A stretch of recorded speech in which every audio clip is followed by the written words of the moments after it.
Di balik kilau peradaban manusia tersembunyi kisah-kisah kelam tentang kota-kota yang pernah berjaya, namun kini tinggal puing. 5 nama terukir dalam sejarah bukan karena kejayaannya, melainkan karena kehancurannya yang spektakuler. Kota-kota ini, yang konon dikutuk oleh Sang Pencipta, menjadi pengingat abadi akan batas antara kehendak manusia dan murka ilahi. Dari debu dan abu, kisah mereka berbisik, memperingatkan generasi mendatang tentang harga yang harus dibayar atas pembangkangan dan dosa. Mari kita telusuri jejak kota terkutuk ini, yang nasibnya telah diputuskan oleh tangan Tuhan sendiri. 1. Pompei. Pompei adalah sebuah kota kuno yang terletak di wilayah Campania, Italia. Kota ini memiliki sejarah panjang yang dimulai jauh sebelum kehancurannya secara tragis pada tahun 79 Masehi. Pompei telah berdiri sejak abad ke-7 sebelum Masehi oleh suku Ossi. Awalnya, Pompei merupakan sebuah pemukiman kecil yang kemudian berkembang menjadi kota pelabuhan penting di wilayah Napoli. Pompei pun berkembang menjadi kota yang besar pada masanya. Kota ini juga dikenal yang jauh lebih subur daripada tempat lain, karena Pompei terletak di kaki Gunung Vesuvius, sebuah gunung berapi purba yang merupakan satu-satunya gunung berapi aktif di Eropa. Para petani di kota ini banyak yang menanam anggur dan zaitun. Kesuburan tanah ini merupakan salah satu faktor utama yang mendorong pertumbuhan dan kemakmuran Pompei selama berabad-abad. Meskipun Gunung Vesuvius telah lama menjadi bagian dari lanskap kota Pompei, penduduk kota tampaknya tidak menyadari bahaya yang kelak akan ditimbulkannya.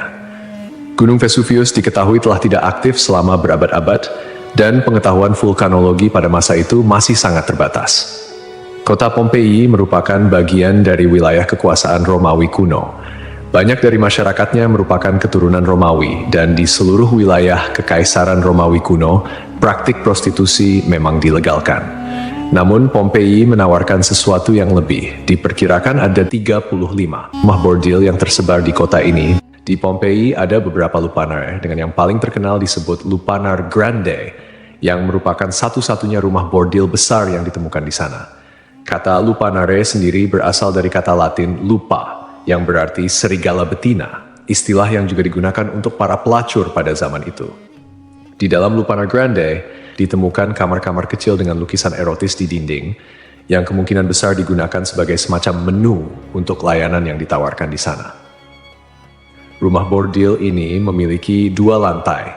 Lantai pertama diperuntukkan bagi kelas bawah, sedangkan lantai kedua digunakan oleh pelanggan kelas atas.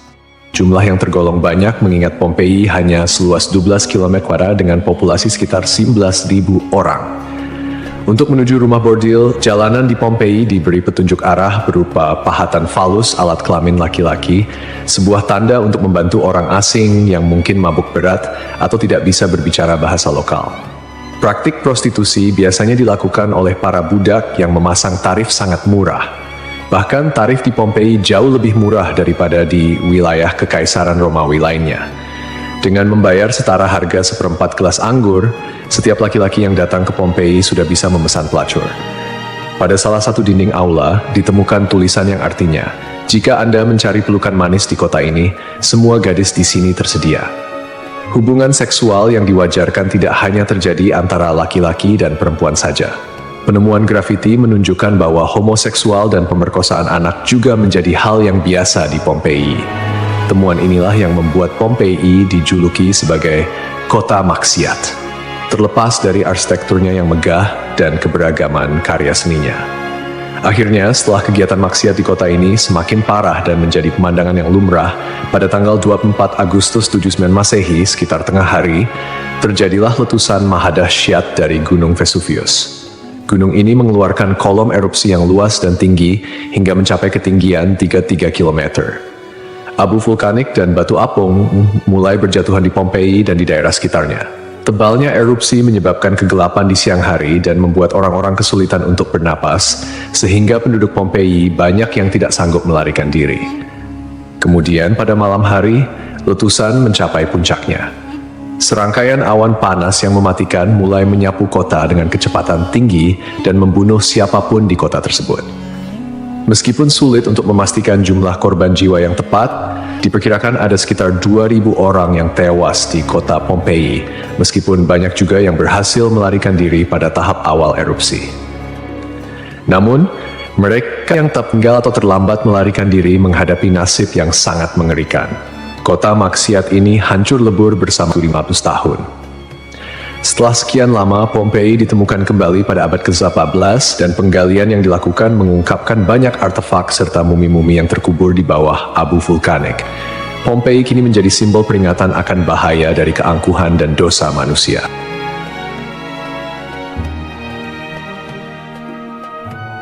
Kisah Desa Legetang.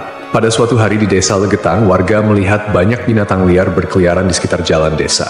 Binatang-binatang ini, seperti monyet, kera, babi hutan, dan lainnya, bukan berasal dari daerah tersebut. Setelah diselidiki, ternyata hewan-hewan ini berasal dari Gunung Pengamun-Amun, yang berada agak jauh dari Desa Legetang. Kejadian ini membuat warga khawatir dan mereka bermusyawarah untuk menyikapinya. Mereka menyimpulkan bahwa turunnya hewan-hewan dari gunung adalah pertanda akan terjadinya musibah besar. Kepercayaan lokal yang menyatakan bahwa hewan bisa merasakan bencana sebelum terjadi mendorong warga Desa Legetang untuk bertindak cepat. Mereka memutuskan untuk kerja bakti membuat parit di lembah Gunung Pengamun-Amun sebagai upaya antisipasi bencana, khususnya longsor. Desa Legetang terletak di dataran tinggi Dieng, Kecamatan Batur, Kabupaten Banjarnegara, Jawa Tengah. Desa ini dikenal dengan tanahnya yang sangat subur, bahkan lebih subur dibandingkan desa-desa lainnya di sekitarnya. Sebagai contoh, jika semangka yang ditanam di desa lain hanya mencapai berat sekitar 6 kg, semangka yang ditanam di Legetang bisa mencapai 10 hingga 12 kg. Setelah parit selesai dibuat, kehidupan di desa kembali normal. Desa Legetang adalah desa yang makmur, hanya sedikit orang miskin di sana. Banyak saudagar kaya yang hidup mewah dan uang sering dihamburkan untuk hiburan. Setiap malam, mereka sering berjudi dan mengadakan berbagai hiburan yang tidak pantas, seperti kesenian lengger yang kadang berujung pada tindakan asusila. Kesenian ini yang hanya dilakukan di desa tersebut menjadi simbol betapa jauhnya masyarakat desa ini dari nilai-nilai agama dan moral.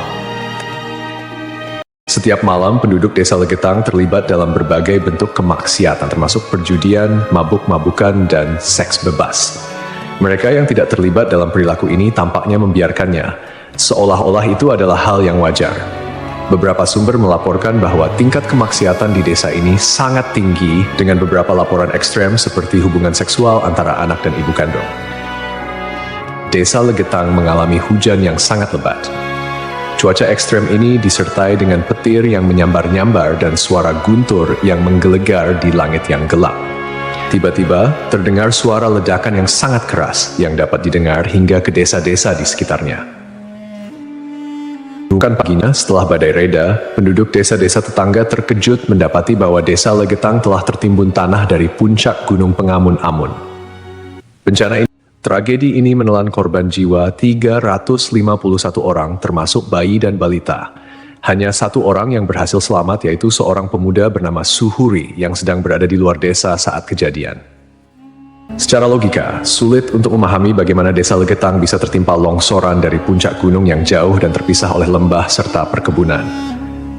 Penduduk desa telah membuat parit sebagai antisipasi terhadap longsor, tetapi bencana ini tampaknya melibatkan fenomena yang tidak bisa dijelaskan dengan mudah.